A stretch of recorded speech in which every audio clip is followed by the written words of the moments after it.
नमस्कार, आप देखना शुरू कर चुके हैं योर स्टॉक्स। मैं हूं आपके साथ प्रशांत पांडे और मेरे साथ मेरे सहयोगी विश्व मोहन जुड़ चुके हैं। हो जाइए तैयार अगले 1 घंटे के जबरदस्त एक्शन के लिए, जहां पर हम आपके सवालों को शामिल करेंगे और इसके साथ ही हम बात करेंगे तमाम अलग अलग सेक्टर और स्टॉक्स पर भी। कई खास सेगमेंट भी आपके सामने आएंगे, लेकिन जरा आपको सबसे पहले बता देते हैं कि आपको इस शो में अपने सवाल हम तक पहुंचाने कैसे हैं। तो स्क्रीन के एक हिस्से में हम आपको नंबर और सोशल मीडिया प्लेटफॉर्म्स के बारे में बता रहे हैं। तो आप स्क्रीन पर फ्लैश हो रहे नंबर पर अपने सवाल हमें कॉल करके भी पूछ सकते हैं और इसके साथ ही आप व्हाट्सएप पर मैसेज के जरिए भी अपने सवाल हम तक पहुंचा सकते हैं। यही नहीं, अगर आप सोशल मीडिया पर एक्टिव हैं तो यहां पर भी आप हमें अपने सवाल भेज सकते हैं। हम आपके सवालों को शामिल करेंगे। याद रखिए, जब भी अपना सवाल भेजिए, अपना और अपने शहर का नाम जरूर मेंशन कीजिए। और सवालों के साथ ही कई सारे अलग अलग पहलुओं पर भी हम चर्चा करते हैं। आपको कमाई के अलग अलग मौके भी हम बताते हैं। लेकिन जरा सबसे पहले इस वक्त बाजार पर एक नजर डाल लेते हैं। तो दबाव जो है बाजार पर नजर आता हुआ 19,100 के पास बाजार फिलहाल, और 150 अंकों से ज्यादा की यहां पर प्रेशर साफ तौर पर फिलहाल बाजार पर नजर आता हुआ। वहीं बात करें हम निफ्टी बैंक की, तो यहां पर अगर हम देखें तो यहां पर भी बाजार जो है वो इस वक्त 250 अंकों से ज्यादा हल्का हुआ है निफ्टी बैंक। और यहां पर जो दबाव नजर आ रहा है वो इन्फोसिस, टीसीएस, भारतीय एयरटेल से ये प्रेशर नजर आ रहा है। तो एक अच्छी शुरुआत के बाद बाजार पर आखिर ये दबाव क्यों बना है, जरा हम इसको समझने की कोशिश करते हैं। और सबसे पहले अपने दोनों खास एक्सपर्ट को शामिल करते हैं। हमारे साथ रिद्धि इन्वेस्टमेंट के विवेक करवा साहब हैं। विवेक का बहुत बहुत स्वागत आपका ईटीना स्वदेश में। और द स्ट्रीट्स के कुणाल रामभिया भी हमारे साथ जुड़ चुके हैं। सबसे पहले कुणाल, मैं आपके पास आना चाहूंगा। बाजार ने एक अच्छी शुरुआत की, लेकिन अब दबाव नजर आता हुआ। कल के जो संकेत थे उसके बाद एक कॉशियस अप्रोच तमाम एक्सपर्ट्स दिखा रहे थे। अब यहां से बाजार को किस तरह से भांप रहे हैं आप? Good morning Prashant, good morning Vishnu Mohan ji, good morning to everyone. So अगर हम निफ्टी की बात करें तो हमने डेफिनेटली एक बहुत ही बड़ा करेक्शन देखा। करीब करीब 19,900 से लेके स्पॉट निफ्टी करीब करीब 18,800 तक आया, और वहां से हमने एक 2-3 दिन में एक उछाल भी देखा। बट ये उछाल जो है वो एक ब्रेकडाउन लेवल पे ही आके रुका हुआ है। ब्रेकडाउन लेवल था 19,250 का। इनफैक्ट आज के दिन आप हाई देखिए तो 19,233, मतलब ऑलमोस्ट वही रेंज पे आके रुका हुआ है। सो आज के दिन का जो हाई है जो हम देख चुके हैं वो एक स्ट्रॉन्ग रेजिस्टेंस है। अगर निफ्टी इस लेवल के ऊपर सस्टेन करता है, 19,250 के ऊपर सस्टेन करता है, और शायद अगर छोटे से कंसोलिडेशन में आ जाता है, तो I think downside we would call it as the done with the downside. Otherwise यहाँ से फिर से एक बार लुढ़कने की पूरी संभावना है। सो यहाँ पे स्टॉक स्पेसिफिक रहना बहुत ज्यादा होगा, अच्छा होगा। और इनफैक्ट निफ्टी और बैंक निफ्टी में view as of now cautious ही होगा। बैंक निफ्टी में कॉशियस व्यू। सुबह में भी यही बातचीत हो रही थी। सुबह में भी जितने भी एक्सपर्ट्स आ रहे थे यही कह रहे थे कि ऊपर में जब भी आपको मौका मिले तो लॉन्ग पोजीशन हल्की करे, नीचे में शॉर्ट के अपॉर्चुनिटीज आपको दिख रहे हैं। लेकिन आज कुछ स्टॉक्स है जो काफ़ी दबाव में दिख रहे हैं। सन फार्मा 3% नीचे है, ओएनजीसी में 1.5% की गिरावट है, भारतीय एयरटेल यहाँ पर भी दबाव दिख रहा है। क्या लग रहा है इस गिरावट में कहीं खरीदारी के मौके विवेक जी आपको आज दिख रहे हैं क्या? देखिए, कल आपका जो 3:30 बजे का शो था मार्केट के बाद में, उसमें मैंने पिरामल फार्मा इनफैक्ट रेकमेंड किया था। वो करीबन 95 था कल, आज 103 है। तो मेरा ये कहना है कि इस बाजार में आपको बहुत बहुत चुन के स्टॉक्स लेना पड़ेगा, क्योंकि बाजार अब अगले इलेक्शन तक ऐसे ही थोड़ा वॉलेटाइल रहने वाला है। तो ये नहीं होने वाला है कि एक वन साइड रैली आएगी। अब 2-3 दिन करेक्शन, 2-3 दिन रैली, रिकवरी, सेलिंग, ये दोनों हम लोग देखते रहेंगे अगले कुछ महीनों के लिए। तो मुझे लगता है कि 20,200 क्रॉस करना इलेक्शन तक थोड़ा सा टफ रहेगा, ये पॉसिबिलिटी है। और जैसे जैसे ओपिनियन पोल्स वगैरह आएंगे तब वो हो सकता है कि क्रॉस करे उस वक्त। तो आपको चुन के लेना पड़ेगा, और मुझे लग रहा है कि फार्मा अच्छा बेट है अभी भी। पिरामल फार्मा इनफैक्ट रिजल्ट्स बहुत बढ़िया आए थे, तो ये स्टॉक पे मैं बुलिश हूँ। और आपको स्टॉक स्पेसिफिकली अगर देखो तो एनबीएफसी और बैंकिंग सेक्टर भी मुझे अच्छा लग रहा है। चलिए, तो एनबीएफसी यहाँ पर अच्छा लग रहा है। लेकिन चलिए आगे बढ़ते हैं। एक हमारे मैनेजमेंट भी हमारे साथ जुड़ गए हैं। एसआईएस ने दूसरी तिमाही के नतीजे जारी कर दिए हैं। दूसरी तिमाही पर नतीजों पर चर्चा करने के लिए हमारे साथ कंपनी के सीईओ धीरज सिंह हैं। धीरज जी, शुक्रिया आपने वक्त निकाला ईटी नाउ स्वदेश के लिए। सबसे पहला सवाल आपसे होगा कि विस्तार को लेकर, आप एक्सपेंशन को लेकर आप लोगों की आगे क्या योजना है, और दूसरा कर्ज को लेकर, कर्ज में कमी के लिए आप क्या प्लान कर रहे हैं? पहली क्वेश्चन जो विस्तार के बारे में है, तो इस साल पिछले क्वार्टर के कंपैरिजन में पूरे ग्रुप में हमने 11% ग्रोथ दिखाया है। हमारे सारे वर्टिकल्स, सिक्योरिटी इंडिया 13% से ग्रो किया है, इंटरनेशनल बिजनेस 9% से ग्रो किया है, और facility management 12%। Even quarter on quarter basis पे हमारी ग्रोथ 3.5% रेवेन्यू पे हुई है एंड 4% एबिटा पे हुई है। ईयर ऑन ईयर बेसिस पे अगर आप देखें क्वार्टर, तो हमारी एबिटा 32% ग्रोथ हुआ है उसमें, विच मीन्स की जो ऑपरेटिंग लेवरेज है वो अब दिखना शुरू हो रहा है। तो ये ग्रोथ जो हमारी, अगर हमारी लिस्टिंग के बाद से जो 25 क्वार्टर हुए हैं, अगर आप देखें तो हमारा ग्रोथ रेवेन्यू में 15% कैगर रहा है, एबिटा में भी रहा है, और रिटर्न ऑन इक्विटी भी 15% रहा है। ये पहली क्वार्टर है जहां पे हमारी monthly revenue 1000 crore per month से बढ़ के हुई है, जो कि एक इंपॉर्टेंट माइलस्टोन भी है। रही बात आपकी कर्ज की, तो हम net debt to EBITDA ratio जो है वो 2 के नीचे हमारा हमेशा बेंचमार्क रहता है। It is a comfortable range, और अभी भी हम जो पिछले हम क्वार्टर में थे 1.9 अभी भी है। ठीक है सर, एक चीज और बताइए कि आगे को लेकर किस तरह का आउटलुक आपका बन रहा है, और भविष्य को लेकर किस तरह की आपकी प्लानिंग है, और खास तौर पे अगर हम कैश सिक्योरिटी सोल्यूशन और कैश मैनेजमेंट पर एक नजरिया जानना चाहें तो वो क्या है? ओवरऑल इकोनॉमी आज जैसा आप जानते हैं काफी तेजी पे है। जो जीडीपी ग्रोथ होगी उसके साथ हमारी सारे बिजनेस को फायदा होगा। आपने कैश मैनेजमेंट की बात कही, कैश मैनेजमेंट ने हमने इस क्वार्टर में 156 करोड़ किया है, जो कि तकरीबन 25% ईयर ऑन ईयर बेसिस पे ग्रोथ हुआ है। इसके साथ ही एबिटा ग्रोथ करीब 14.5% हुआ है, एंड पीएटी जो कि इस बिजनेस में बहुत इंपॉर्टेंट है, वो 200% ग्रोथ हुआ है। तो कैश मैनेजमेंट बिजनेस की ग्रोथ हम काफी तेजी से देख रहे हैं आगे।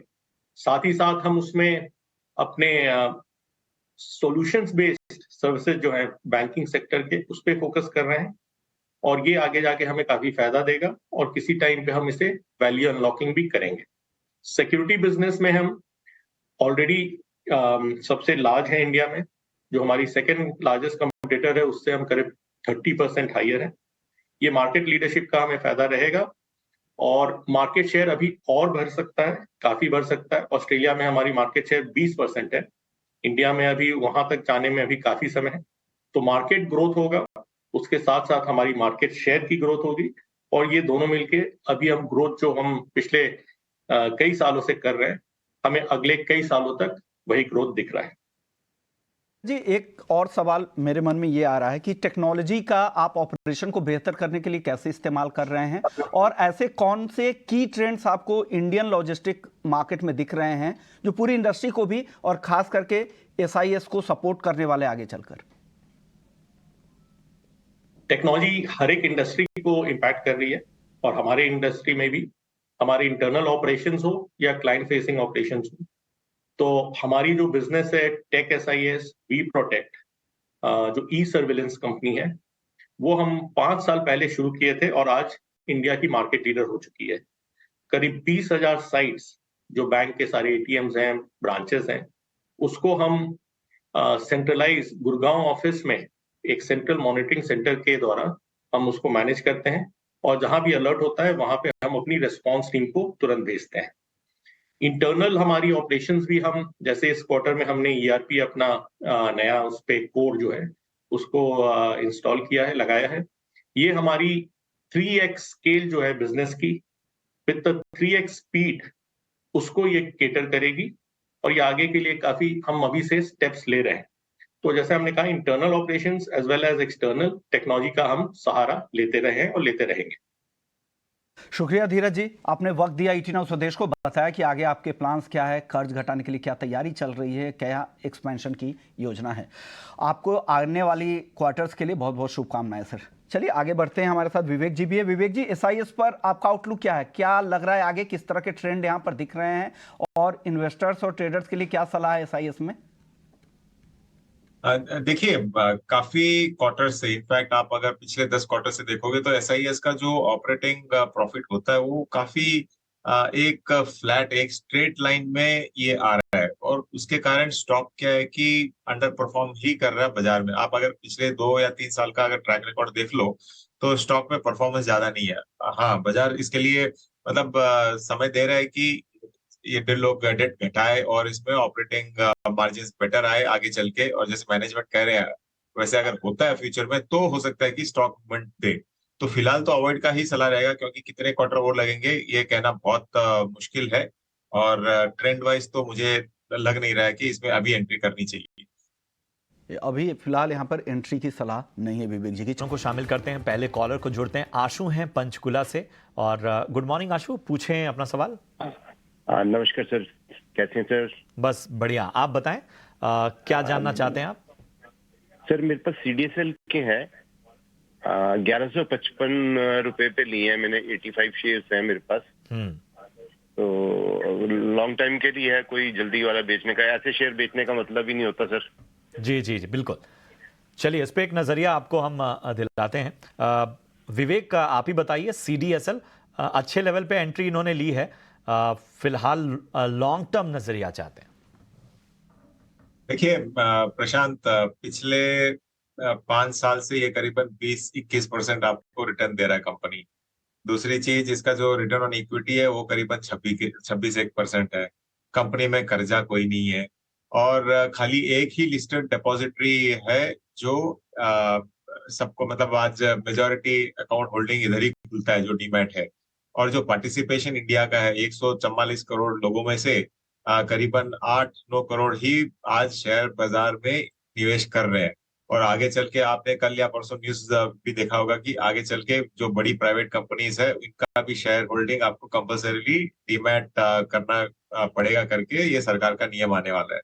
तो देखिए, जैसे निवेशक ने कहा, अच्छे शेयर को बेचने की कोई जल्दी नहीं करनी चाहिए। ये तो मुझे लगता है कि ये नेक्स्ट जनरेशन शेयर है। आप अगर इसको रख के आप अपने बच्चों को, अपने फ्यूचर को दोगे ना तो और भी ज्यादा खुश होगे। ये आपको वेल्थ क्रिएट करके देने वाला है। शॉर्ट टर्म में वैल्यूएशन थोड़ा बहुत कॉस्टली लग रहा है क्योंकि because of this positive factors, लेकिन लॉन्गर टर्म में ये कंपनी अच्छा ही करेगा। लंबी अवधि में अच्छा ही करेगा। इन्वेस्टमेंट के लिए आप यहाँ पर नजर रख सकते हैं। अगले दर्शक के पास चलते हैं, सुजीत हैं झारखंड से। सुजीत जी पूछिए, क्या सवाल है आपका? सर मैंने आवास फाइनेंशियल का शेयर लिया है, 20 शेयर सर। ओके, किस भाव पे लिया है आपने? जी, किस भाव पे लिया और कब लिया था आपने? 1700 रुपया में लिया सर। और ओके, यही कोई 5-10 दिन पहले लिया था। ओके, 5-10 दिन पहले लिए थे, लेकिन जिस तरह से डाउन ट्रेंड में पूरा स्टॉक चल रहा है, आज भी 2% कमजोर है। 5 दिनों में देखे तो 8% टूटा है भाव, 20% से ज्यादा की गिरावट आ चुकी है महीने भर में। कुणाल, क्या लग रहा है स्टॉक को? देखिए 5 दिन पहले इन्होंने लिया था, वहां से गिर ही रहा है, क्या रिकवरी आएगी यहाँ पे आवास फाइनेंशियर्स? अगर हम ओवरऑल फॉर्मेशन की बात करें तो इस काउंटर में कुछ एज ऑफ नाउ कोई मैसिव फॉर्मेशन नहीं है। इनफैक्ट जो रीसेंट करेक्शन आया उस करेक्शन में वॉल्यूम भी बहुत ही ज्यादा देखने मिले हैं। सो आई थिंक यहाँ पे हमारे व्यूअर को एक कॉशियस अप्रोच करना होगा।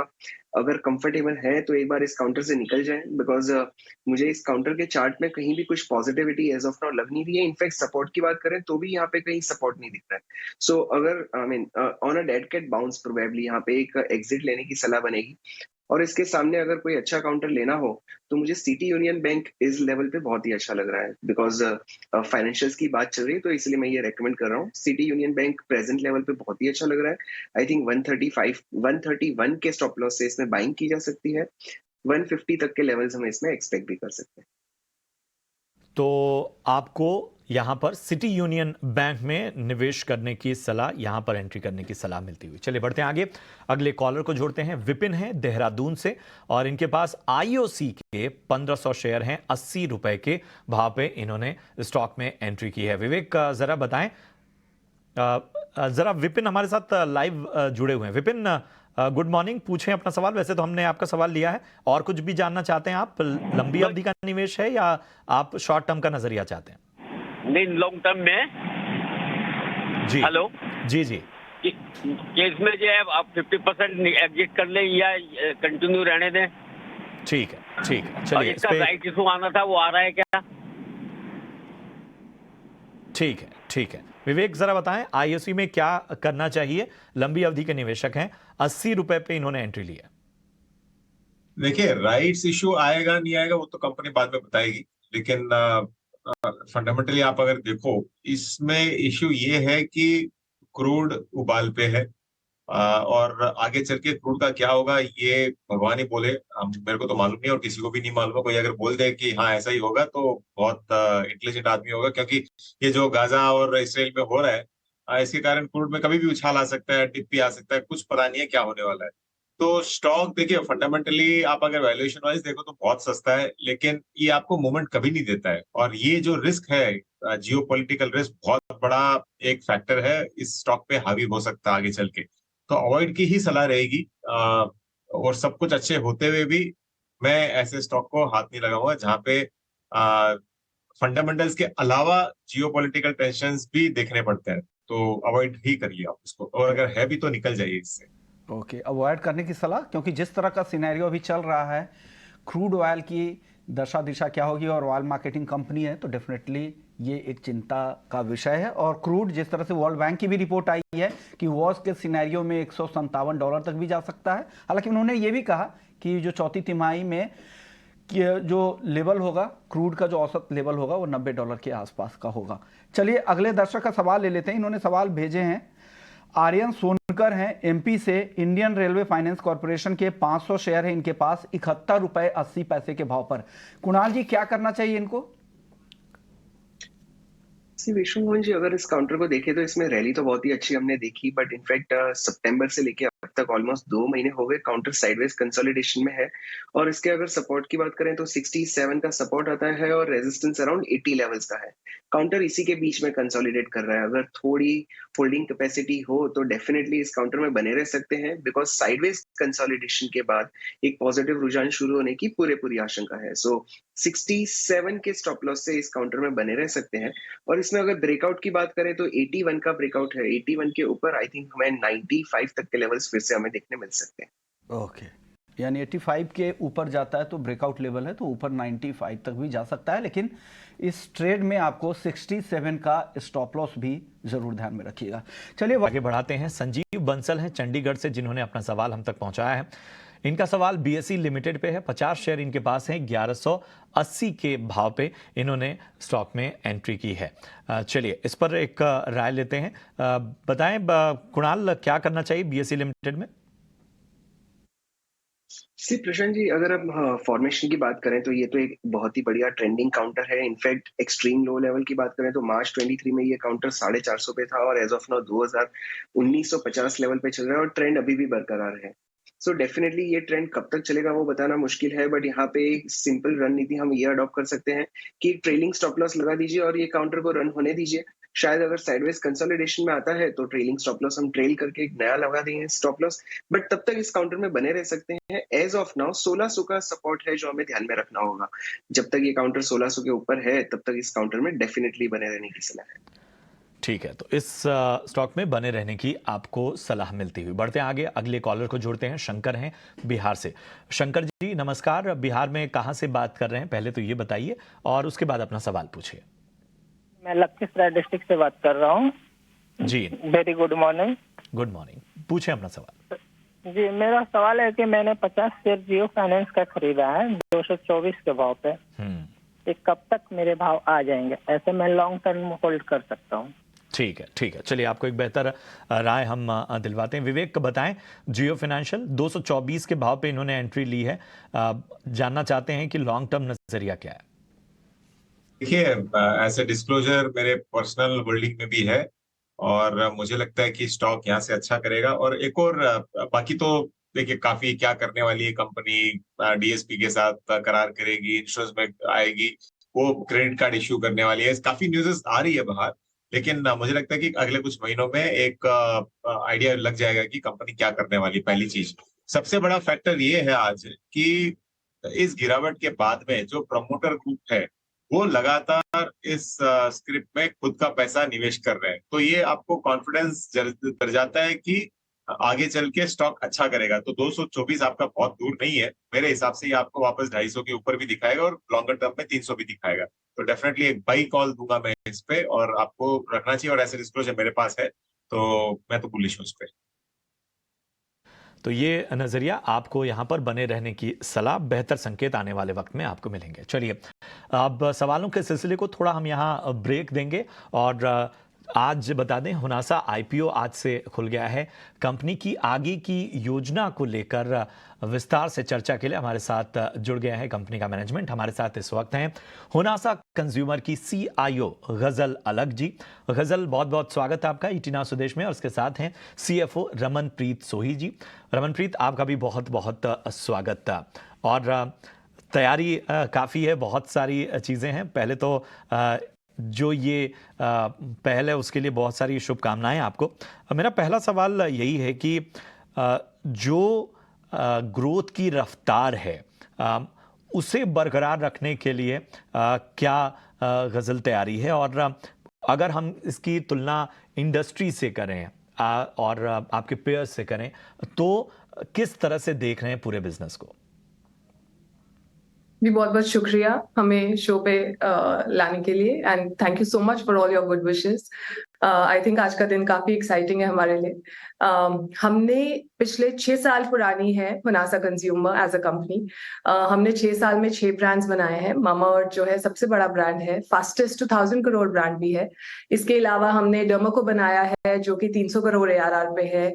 हमारा तीसरा ब्रांड एक्वालॉजिका है जो कि 150 करोड़ ARR पे है। और हमारे 2 और ब्रांड्स है, बीब्लांट और डॉक्टर शेड, जो हमने एक्वायर किए थे, वो भी बहुत तेजी से जो है ग्रो कर रहे हैं। मैं सिर्फ इतना कहना चाहूंगी कि आई थिंक पिछले 6 सालों में भी हमने जो है मार्केट से काफी ज्यादा तेज ग्रो किया है। अगर आप हमारा लास्ट ईयर या Q1 ऑफ दिस ईयर देखें तो हमने 46% ग्रोथ किया है Q1 इस साल भी। एंड आने वाले टाइम के लिए भी हम सिर्फ यही कह सकते हैं कि हमारा बिजनेस मॉडल इतना स्ट्रांग और एफिशिएंट है जो हमने लास्ट 6 साल में परफेक्ट किया, और मल्टीपल ब्रांड्स पे अप्लाई करके हमें ये कॉन्फिडेंस आता है कि फ्यूचर में भी हम मार्केट से तेज रफ्तार से ग्रो कर पाएंगे। बिल्कुल बिल्कुल। रमनप्रीत, मैं एक चीज़ जानना चाहता हूँ कि क्या वो प्रोमिसेस हैं जिस पे आप लोग खरे उतरे हैं, और मामाअर्थ की जब बात आती है तो उसकी लोकप्रियता किसी से छिपी नहीं है।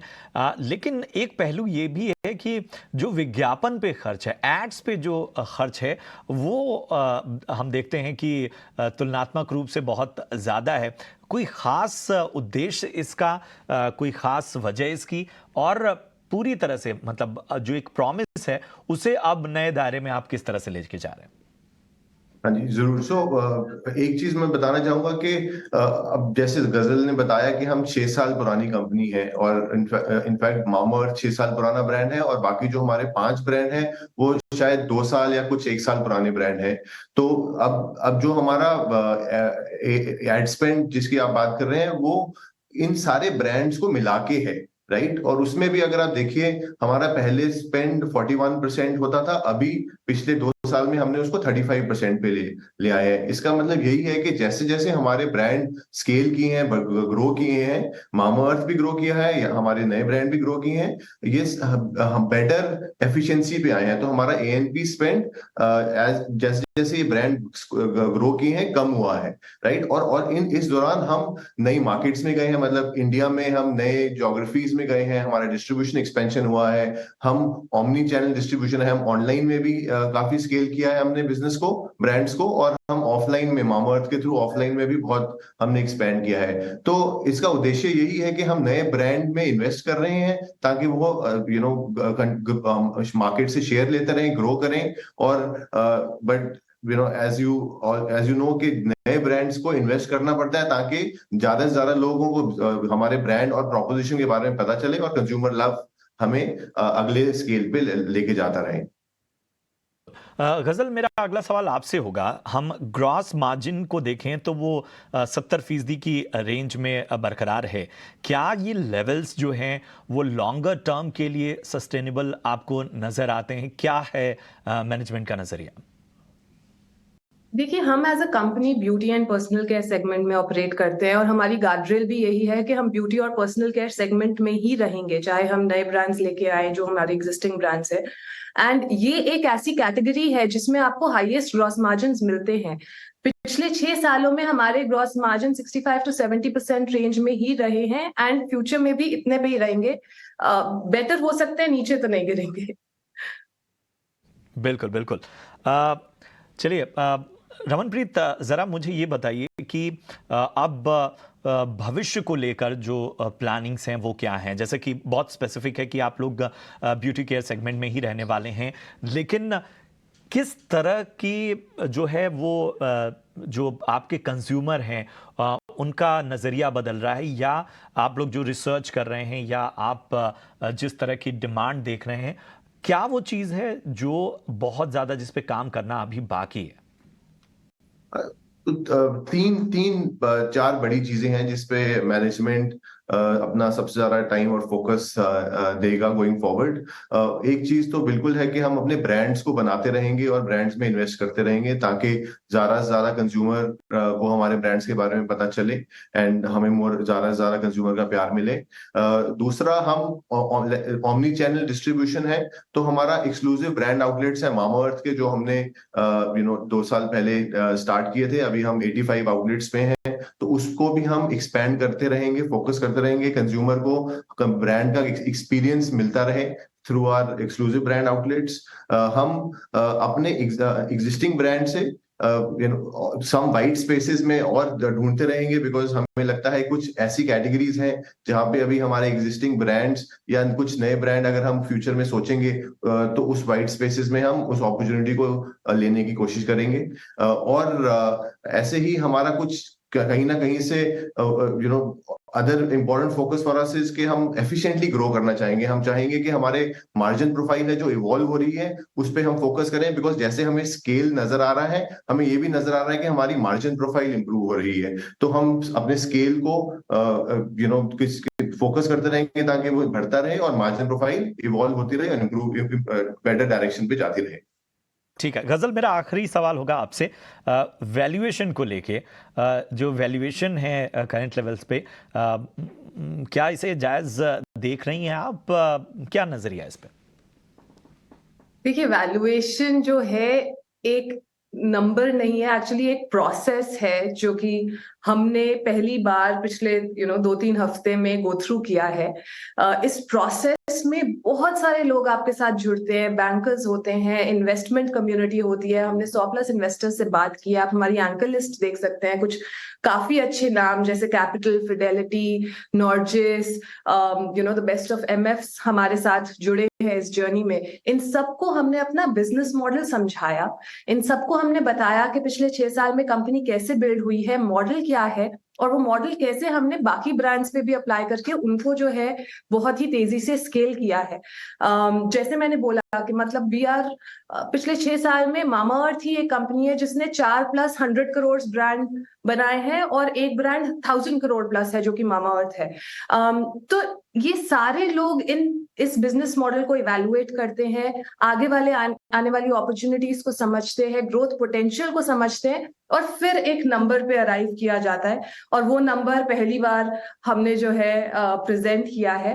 तो it's not just us but it's the entire ecosystem who understands the business model, and valuation उसके थ्रू अराइव की जाती है। बिल्कुल, तो काफ़ी अच्छा लगा आप दोनों से बातचीत करके। गज़ल और रमनप्रीत, आप दोनों का बहुत बहुत शुक्रिया शो में जुड़ने के लिए और इन सारी बातों पर बहुत स्पष्ट अपनी राय और नज़रिया रखने के लिए, आपके आईपीओ के लिए और भविष्य की आपके तमाम जो तैयारियां हैं उन सभी के लिए ढेर सारी शुभकामनाएं। उम्मीद है कि आप और बेहतर और बेहतरीन तरीके से इस सेगमेंट में बेहतर करते जाएं। चलिए, तो ये था मैनेजमेंट होना सा कंज्यूमर का, लेकिन आईपीओ पर एक विश्लेषण बहुत ज़रूरी है और ये विश्लेषण लेकर आ रहे हैं मेरे सहयोगी अभिषेक और उनके साथ जुड़ेंगे अविनाश गोरक्षकर साहब। तो चलिए चलते हैं इस खास विश्लेषण की ओर, आईपीओ कॉर्नर की ओर।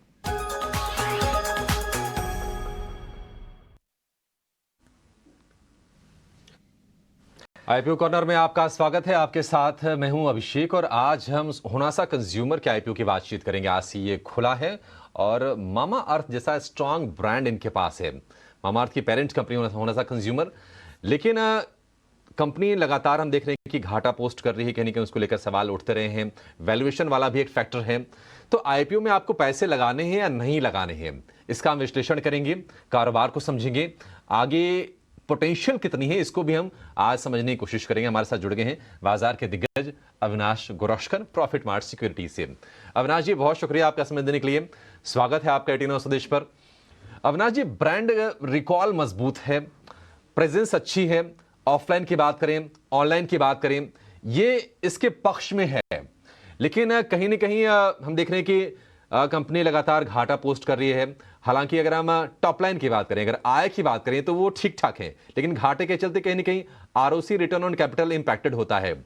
आप ये बताइए कि आप किस तरह से देख रहे हैं कंपनी को और आईपीओ को लेकर आपका पहला व्यू क्या बन रहा है? गुड मॉर्निंग अभिषेक। देखिए, पहली बात तो होनासा जो कंपनी है वो बीपीसी मार्केट में काफी अच्छा वेल एस्टेब्लिश्ड प्लेयर है। मामाअर्थ जैसा बड़ा ब्रांड इनके पास है और एक बात तो क्लियर है कि देखिए प्रोडक्ट काफी अच्छा है। करीबन 70-80% की टॉप लाइन ग्रोथ इन्होंने पिछले 3-4 साल से रिकॉर्ड की है। तो इसमें कोई डाउट नहीं कि ब्रांड वेरी स्ट्रांग है, प्रोडक्ट्स अच्छे हैं, इनके प्रोडक्ट्स बिक रहे हैं। लेकिन अगर हम इस कंपनी की बिजनेस मॉडल को देखें और इनका जो एडवर्टाइजिंग का खर्चा देखें तो काफी सिग्निफिकेंटली हाई, ऑलमोस्ट 37-38% रेवेन्यू का वो एडवर्टाइजिंग को खर्चा करते हैं। तो ये बात क्लियरली सिग्निफाई करती है कि ये स्पेस कितनी कॉम्पिटिटिव है। मुझे लग रहा है कि देखिए सबसे बड़ी दिक्कत जो इन्वेस्टर्स को नियर टर्म में आएगी वो वैल्यूएशंस पे ही आएगी। मैं देख रहा था इनका पी मल्टीपल करीबन 173 है और सबसे बड़ी बात प्रॉफिटेबिलिटी की रिकॉर्ड जैसे आपने बोली कि इनकंसिस्टेंट है, अभी भी ये कंसिस्टेंटली प्रॉफिटेबल नहीं है।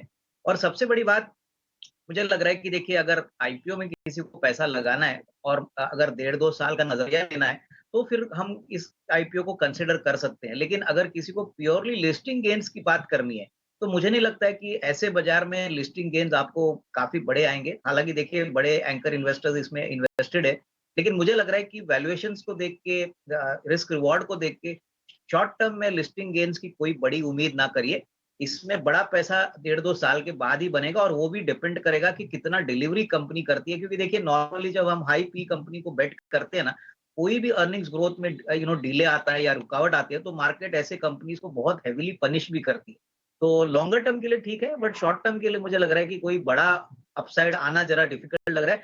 थोड़ा सा मॉडरेट गेन लिस्टिंग आपको मिल सकता है, बट कोई बड़ा बम्पर लिस्टिंग गेन मिलना जरा डिफिकल्ट लग रहा है। ठीक है, बम्पर लिस्टिंग गेन की उम्मीद ना कीजिए। और अविनाश जी, जरा बिजनेस के बारे में बताइए, क्योंकि जैसी जानकारियां पब्लिक डोमेन में है कि कंपनी खुद की मैन्युफैक्चरिंग नहीं करती है, पूरा का पूरा जो इनका बिजनेस है आउटसोर्सिंग मॉडल पर बेस्ड है। और जैसा कि आप बता रहे हैं कि ब्यूटी, पर्सनल केयर में ऑपरेट करते हैं, वहां पर कंपटीशन काफ़ी ज़्यादा है। लिस्टेड स्पेस में तो कंपनियां हैं, अनलिस्टेड, अनऑर्गेनाइज से भी कंपटीशन काफ़ी ज़्यादा होता है। तो इनको मार्केटिंग पर, ब्रांडिंग पर लगातार एक बड़ा अमाउंट खर्च करना पड़ेगा, जो कि एक बड़ा चैलेंज है। लोगों के मन में अविनाश जी डर ये भी है, क्योंकि हमने नायका का उदाहरण देखा हुआ है, थोड़े से अलग हो सकता है कि सेगमेंट में ऑपरेट करते हो, लेकिन कमोबेश यही चीज़ है। तो क्या वो वाला खतरा तो नहीं है इसमें? देखिए, मैं डायरेक्ट कंपैरिजन करना नहीं चाहूंगा, लेकिन एक बात तो क्लियर है कि एक तो एडवर्टाइजिंग स्पेंड बहुत ही सिग्निफिकेंटली आया है और ये आगे भी चलता रहेगा, क्योंकि इनको ऐसे कॉम्पिटिटिव मार्केट में पैसा खर्चा करके अपना ब्रांड अवेयरनेस क्रिएट करना है। दूसरी बात जो कंसर्न मुझे लगती है वो यही है कि ऑलमोस्ट एंटायर जो प्रोडक्शन है वो आउटसोर्स्ड है। देखिए, आउटसोर्सिंग में एसेट लाइट मॉडल तो कंपनी जरूर एंजॉय करती है, बट यहाँ पे अगर कोई सप्लाई लॉजिस्टिक के इश्यूज आते हैं तो कंपनी के लिए आगे दिक्कत हो सकती है। तो मेरे ख्याल से देखिए प्योर कंपैरिजन मैं करूंगा नहीं, बट एक बात मैं जरूर कहूंगा कि अगर डिलीवरी परफॉर्मेंस ठीक ठाक रहता है तो मार्केट्स इनको डेफिनेटली रीरेट करेगा। बट अगर यहाँ पे कोई बिलो एक्सपेक्टेशन नंबर आता है in terms of top line growth, profitability, क्योंकि देखिए प्रॉफिटेबिलिटी 1-2 क्वार्टर्स मार्केट वेट करेगी, उसके बाद अगर कंपनी प्रॉफिटेबल नहीं होती तो मेरे ख्याल से काफी निराशा भी आ सकती है। तो जो लॉन्ग टर्म इन्वेस्टर्स है उनको ये बात ध्यान में रखनी चाहिए कि वो करीबन 1.5-2 साल के टाइम फ्रेम के ऊपर ही बेट कर रहे हैं। बट लिस्टिंग गेन्स के लिए जिनको लिस्टिंग पॉपअप गेन्स चाहिए, उनके लिए तो मेरे ख्याल से ये इशू में काफी कम रिस्क रिवॉर्ड टेबल पे रखा गया है। 173 का पी मल्टीपल काफी हाई है, काफी लोग इनको ईवी टू सेल्स के मल्टीपल पे देख रहे हैं। पर देखिए, मुझे लगता है कि बाजार में एक बात आपको समझना है कि जब तक अर्निंग्स ग्रोथ आती नहीं है और पी मल्टीपल रीजनेबल नहीं होता है, तब तक स्टॉक में कोई री रेटिंग आती नहीं। अविनाश जी, 1700 करोड़ रुपए ये रेज करने जा रहे हैं आईपीओ के थ्रू, और उसमें ओएफएस का जो कंपोनेंट है वो है 1336 करोड़ का, फ्रेश इशू है 365 करोड़ का। तो आपको लगता है कि ये इस लिहाज से भी आकर्षक नहीं है, क्योंकि पैसे तो जो कंपनी में जाएंगे वो सिर्फ 365 करोड़ जाएंगे, बाकी जो इनके इन्वेस्टर हैं जो यहाँ से एग्जिट लेंगे या फिर पार्टली अपने स्टेक को ऑफलोड करेंगे, उनकी जेब में जाएंगे, तो उस लिहाज से थोड़ा सा आकर्षक नहीं रह जाता है ये? बिल्कुल, देखिए, जब भी बड़ा percentage of the IPO OFS में जाता है, अभिषेक, एक बात तो क्लियर है कि प्रोमोटर्स को पैसा मिल रहा है, एग्जिस्टिंग इन्वेस्टर्स जो उनके पुराने इन्वेस्टर्स है वो बुकआउट कर रहे हैं। अगर कंपनी इतनी अच्छी है तो मेरे ख्याल से देखिए उनको डेफिनेटली यहाँ पे इन्वेस्टेड रहना चाहिए। तो ये तो काफी ऑब्वियस है। अगर कंपनी में पैसा आता है तो obviously that is a big brownie point for the company. But अगर ओएफएस ज्यादा है तो डेफिनेटली ये भी एक फैक्टर है जो थोड़ा सा नेगेटिव है, क्योंकि देखिए कहीं ना कहीं इन्वेस्टर्स का पैसा है, वो भी चाहेंगे कि कंपनी के ग्रोथ के लिए ये यूज किया जाए। तो ऑलमोस्ट 75 to 80% तो ओएफएस ही है, बैलेंस पैसा कंपनी में जा रहा है। तो आई वुड से दैट ये भी एक नेगेटिव ही फैक्टर है जो इन्वेस्टर्स को ध्यान में रखना चाहिए अगर उनको यहाँ पे अप्लाई करना है। ठीक है अविनाश जी, सवाल ये है कि अप्लाई फिर करें ही क्यों? आप कह रहे हैं कि मॉडरेट गेन्स की उम्मीद कीजिए, और आईपीओज को अगर हम खंगालें अगर टटोलें अगर, तो पिछले जो ट्रैक रिकॉर्ड्स कहते हैं कि मॉडरेट तो वो होते हैं कि अगर 20 से 25% आ जाए, अगर वो भी ना आए तो फिर आईपीओ का रूट हम ले ही क्यों? फिर तो एक बार कंपनी को लिस्ट हो जाने दें, उसके बाद उसको परखें जांचें, फिर से व्यू बनाएं। तो आप बताइए सर, आपकी राय क्या है? कोई आपसे अगर पूछ रहा है फ़ोन करके, मैसेज करके कि अविनाश जी बताइए क्या करना है, आईपीओ में पैसे लगाने हैं नहीं लगाने हैं, तो आप क्या सलाह दे रहे हैं? मेरे ख्याल से देखिए, पर्सनली मुझे लगता है कि आपको आईपीओ मिस करना चाहिए। सेकेंडरी मार्केट में एक बार लिस्टिंग होने के बाद आपको मौका मिलेगा। काफी लोग एंकर इन्वेस्टर की लिस्ट देखते हैं, बड़े इन्वेस्टर्स एंट्री करते हैं तो उनको अच्छा लगता है, होपफुली उनको लगता है कि यही कारण है कि वैल्यूएशन अच्छा मिलेगा। बट मेरे हिसाब से इस आईपीओ में कोई जल्दबाजी ना करे। आपको उसको सेकेंडरी मार्केट में अगर खरीदना है तो मौका जरूर मिल सकता है, और होपफुली अगर ये मॉडरेट गेन से लिस्ट होता है तो बाद में आपको मौका भी मिलेगा। तो I would not be in favour of subscribing this issue, because clearly market sentiment भी थोड़ा सा वोलेटाइल है और वैल्यूएशंस बहुत महंगे हैं। आई थिंक ये डेफिनेटली सस्ता इशू नहीं है कोई भी स्टैंडर्ड्स। ठीक है, सस्ता नहीं है और इसको अवॉइड कीजिए, मतलब मोटा मोटी सलाह ये है। अविनाश जी, एक आखिरी सवाल, क्योंकि कई बार हम एक्सपर्ट से बातचीत करते हैं तो बोलते हैं कि मॉडरेट गेन्स, तो आपके नज़र में मॉडरेट गेन्स कितने होते हैं? 5 से 10%, 15 से 20%, या फिर उससे और कम, या फिर और ज़्यादा? समझता हूं कि 15 से 20% आप मॉडरेट गेन समझ लीजिए। 15 से 20% इशू प्राइस के ऊपर जब मैं कहता हूं तब आप मान के पकड़ के चलिए कि between 15 to 20% listing gains possible लग रहे हैं। ठीक है, तो मामा अर्थ यानी कि हुनासा कंज्यूमर, वैल्यूएशंस महंगे हैं, अब एडवर्टाइजिंग जो खर्च है वो भी काफ़ी ज़्यादा रहने वाला है, और कहीं ना कहीं कंपटीशन काफ़ी ज़्यादा है जिस स्पेस में ये कारोबार कर रहे हैं। और सबसे ज़रूरी चीज़ वो ये है कि कहीं ना कहीं बाज़ार का मूड माहौल भी थोड़ा सा अभी कॉशियस अप्रोच वाला ही है। उसमें हमने देखा था कि आईआरएम एनर्जी की लिस्टिंग हुई थी, हालांकि सब्सक्रिप्शन बहुत ही शानदार आया था आईआरएम एनर्जी का, लेकिन चूंकि मार्केट का मूड थोड़ा सा वोलेटाइल था, थोड़ा सा कमज़ोर था, हमने कमज़ोर लिस्टिंग होती हुई देखी। मामा अर्थ, जिसके अराउंड हम कह सकते हैं कि चर्चा में तो है ये, लेकिन कई बार नेगेटिव वजहों से भी चर्चा में है, और कहीं ना कहीं इस पर एक्सपर्ट भी सवाल खड़े कर रहे हैं। तो आप फिलहाल इसे दूर रहिए, एक बार लिस्ट हो जाने दीजिए, फिर आपको समझ में आ जाएगा। उसके बाद फिर से हम व्यू लेंगे 89 स्वदेश पर कि आपको इसमें करना क्या है। अविनाश जी, खैर बहुत शुक्रिया आज आपका समय देने के लिए और इस आईपीओ पर विस्तार से हमसे बातचीत करने के लिए।